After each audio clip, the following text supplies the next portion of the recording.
किसी भी गुणनफल का इकाई का अंक ज्ञात करना। इस वीडियो में हम लोग यही सीखने वाले हैं, किसी भी संख्या का गुणनफल करेंगे और उसका जो इकाई का अंक आएगा उसी को हम लोग ज्ञात करेंगे।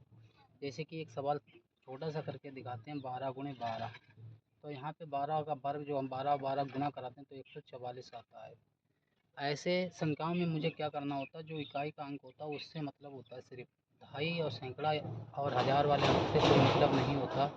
यहाँ पर जब हम 2 और 2 की गुणा कराएंगे तो 2 दूनी 4, यानी इकाई का अंक कितना 4 आया, और इसमें भी इकाई का अंक कितना 4 आया। तो इसी प्रकार से मुझे आज बड़ी से बड़ी गुणा का इकाई का अंक ज्ञात करना है। जैसे थोड़ा सा और बड़ा सवाल लेते हैं। यहाँ पे लिखा 23 गुणा 23। 23 का वर्ग होता है 529। यहाँ पर इकाई का अंक 3 है और यहाँ पर इकाई का अंक 3 है। जब 3 और 3 की गुणा कराएंगे 3 3 9, इसमें भी इकाई का अंक कितना आया 9, यहाँ भी कितना आया 9। इसी प्रकार से हम थोड़ी सी बड़ी संख्या लेते हैं। 509 गुणा 408 गुणा 512 गुणा 618। इसकी जब हम लोग गुणा करेंगे उसका इकाई का अंक ज्ञात करेंगे कितना आएगा। ऐसे सवालों में मुझे क्या करना है, केवल और केवल इकाई के अंक से ही मतलब है। तो इसका इकाई का अंक 8 है, इसका 2 है, इसका 8 है, इसका 9 है। 8 और 2 की जब हम लोग गुणा कराएंगे 2 और 8 की, तो हमारा आ जाएगा 8 दूनी 16। इकाई का अंक कितना आ गया 6। इकाई के अंक से कोई मतलब है नहीं। इसका इकाई का अंक 8 है और इसका कितना है 6 है। जब हम गुणा करा देंगे तो कितना बन जाएगा 8 छंग 48। इकाई का अंक कितना आ गया 8।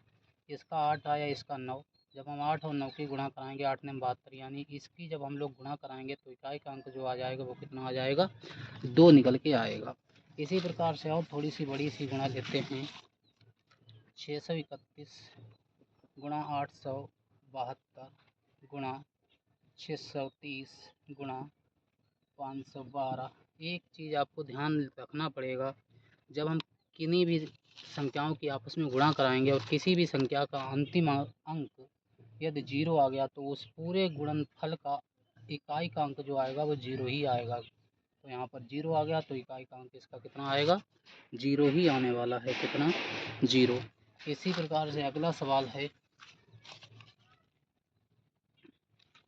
213 गुणा 523 गुणा 818 गुणा 921 गुणा 1521। इसकी हम लोग जब गुणा कराएंगे तो देखेंगे कि इकाई का अंक कितना आने वाले हैं। तो इसका इकाई का अंक 1 है और इसका इकाई का अंक 1 है। जब 1 और 1 की गुणा कराएंगे तो 1 आ जाएगा।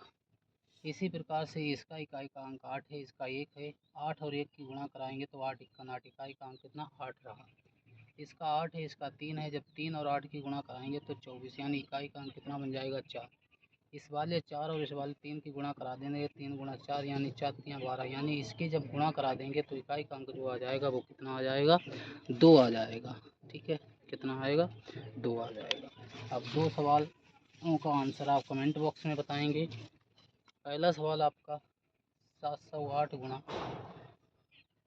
545 गुणा 615 गुणा 930 गुणा 1030।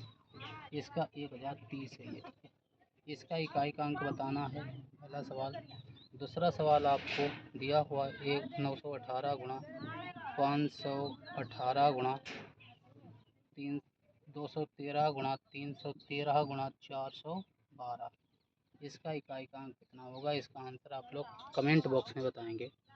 अगले सवाल में आपको हम घातांकी वाले जो घातांकी होंगे उनकी हम लोग इकाई का अंक निकालना सिखाएंगे। जैसे 324 की पावर 1024, जब हम लोग इसकी गुणा कराएंगे तो इकाई का अंक कितना आएगा। इस बार अगली वीडियो में यही सवाल आपको सिखाएंगे। Thank you for watching. इन दोनों के आंसर आप लोग कमेंट बॉक्स में बताएंगे। Thank you for watching.